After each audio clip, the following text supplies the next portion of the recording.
சுவாரஸ்யமா நடக்குதுன்னு பாத்தீங்கன்னா, நம்ம இனியா இப்பதான் ரொம்ப சந்தோஷமா இருந்தாங்க. ஆனா அதுக்குள்ள அங்க ஒரு பெரிய பிரளயமே நடந்துருச்சு. அந்த வீட்டுக்குள்ள இவங்க வாழ்க்கையை சந்தோஷமா ஆரம்பிக்கணும் அப்படின்னு சொல்லிட்டு தான் நினைச்சிட்டு இருக்காங்க. ஆனா அங்க அது நடக்கவே இல்லைங்க. ஏன் அப்படின்னு சொல்லிட்டு பாத்தீங்கன்னா, அங்க நடக்க இது எல்லாமே அந்த வீட்டுல இருக்க எல்லாரும் கஷ்டப்படுத்துற மாதிரி தான் இருக்க தவிர எதுவுமே நல்லபடியா நடக்கல. அதனாலதான் எல்லாருமே ரொம்பவே ஃபீலிங்கா இருக்காங்க.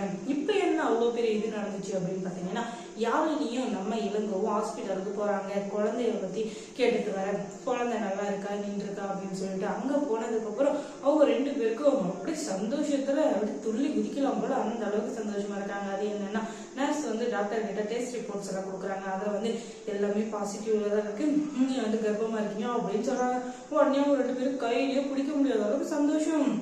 ஆடா போவி, இவ்வளவு நாள் கழிச்சு இதுக்கு நம்ம வேண தெய்வம் நம்மள கைய விடல, நமக்கு எப்படி குழந்தை இருந்துச்சு அப்படின்னு சொல்லிட்டு சந்தோஷப்படுறாங்க. ஆனா இன்னொரு ட்விஸ்ட் வச்சிருக்காங்க. அது என்ன அப்படின்னு சொல்லிட்டு பாத்தீங்கன்னா, நீங்க கர்ப்பமா தான் இருக்கீங்க, ஆனா உங்களுக்கு குழந்தை பொறுக்கிறதுல ஒரு சிக்கல் இருக்கு. அது என்னன்னு சொல்லிட்டு பாத்தீங்கன்னா, இப்ப நீங்க கர்ப்பமா இருக்கீங்க, ஆனா உங்களுடைய கர்ப்பப்பை ரொம்பவே வீக்கா இருக்கு. அதனால குழந்தைய நீங்க முழுசா பெத்தெடுக்கணும் அப்படின்றதுல ரொம்பவே ரிஸ்க் தான். ஒண்ணு குழந்தை உயிர் பழைக்கலாம், இல்ல நீங்க உயிர் பழைக்கலாம். 2 பேருமே ஒரே நேரத்துல உயிர் பழைக்கிறது ரொம்பவே கஷ்டம் அப்படின்னு சொல்றாங்க. எனக்கு என்ன ஆனாலும் பரவாயில்ல, எங்க குடும்பத்துக்கு ஒரு வாரிசை கொடுக்க முடியாத போன நிலைமை எனக்கு வரக்கூடாது, என் குழந்தை நல்லபடியா பிறக்கணும் அப்படின்னு சொல்லிட்டு இவங்க சொல்லிடுறாங்க. உடனே சரிங்க, நீங்க உங்க குழந்தைய துச்சமா நினைச்சு நீங்க உங்க உயிரை கூட விட்டுறதுக்கு தயாரமா இருக்கீங்க. ஆனா குழந்தைய தாங்குற அளவுக்கு உங்களுக்கு உடம்புல சக்தி இருக்கணும்ல அப்படின்னு சொல்ல இல்ல, குழந்தை இருந்தே ஆகணும் அப்படின்னு சொல்லிட்டு சொல்லிடுறாங்க. உடனே இவங்க 2 பேரும் வீட்டுக்கு கிளம்புறாங்க. ஐயோ, இவ்வளவு சந்தோஷமான விஷயத்த சொல்லிட்டு வீட்டுல இருக்க எல்லாரும் சந்தோஷப்படுறாங்க. ஆனா இந்த உண்மையை யாருடைய சொல்லல. அதை மட்டும் சொன்னா அந்த அமுதவாய அடிக்க முடியுமா?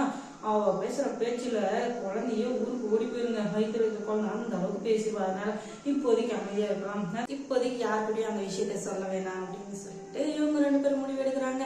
ஆனாலும் எத்தனை நாளைக்கு இதை மூடி மறைக்க முடியும் சொல்லுங்க? அது என்னைக்கு இருந்தாலும் கத்திரிக்காய் முத்து நான் கடத்திற்கு வந்துதான் ஆகணும் அப்படின்ற மாதிரிதான் இப்போதைக்கு நிலைமை இருக்கு. இருந்தாலும் அவங்க 2 பேரும் ரகசியத்தை கையிலே வச்சுக்கிட்டு அந்த குழந்தை உண்டாயிருக்கிற விஷயத்த மட்டும் சொல்லிட்டு வீட்டுல இருக்க எல்லாரும் முதலையும் காண்ற அந்த சந்தோஷமே எனக்கு போதும் அப்படின்னு சொல்லிட்டு இப்போதைக்கு அமைதியா இருக்காங்க. ஆனா அந்த அமுதா இருக்காளே எப்படிதான் அதை கண்டுபிடிக்கணும்னு தான் நினைப்பாங்க. இவங்க 2 பேரும் எப்படிதான் அதை ரகசியமா வச்சிருக்க போறாங்களோ தெரியலையே. அதுதான் இப்ப ரொம்ப பெரிய ட்விஸ்டா இருக்கு. இதை கேட்டதும் நம்ம இனியாக்கதான் ரொம்ப ரொம்ப சந்தோஷமா இருக்கு. நம்ம அக்கா அம்மா இத்தனை நாள் நம்மள அம்மா மாதிரி பார்த்துட்டு இருந்தா இப்ப அவளுக்கே ஒரு குழந்தை பிறக்க போகுது, இந்த சந்தோஷத்தை நம்ம திருவிழா மாதிரி கொண்டாடணும் அப்படின்னு சொல்லிட்டு எல்லாருமே முடிவு பண்றாங்க. அதுக்கப்புறம் இனியா சீரியல் என்ன சுவாரஸ்யமா நடந்திருக்கும் நீங்க தெரிஞ்சுக்கணும்னா நம்ம சேனலை சப்ஸ்கிரைப் பண்ணுங்க. அதோட பக்கத்துல இருக்க அந்த பெல் ஐகானை கொஞ்சம் கிளிக் பண்ணுங்க. தொடர்ந்து இந்த சேனலுக்கு சப்போர்ட் கொடுங்க. தேங்க்ஸ் ஃபார் வாட்சிங்.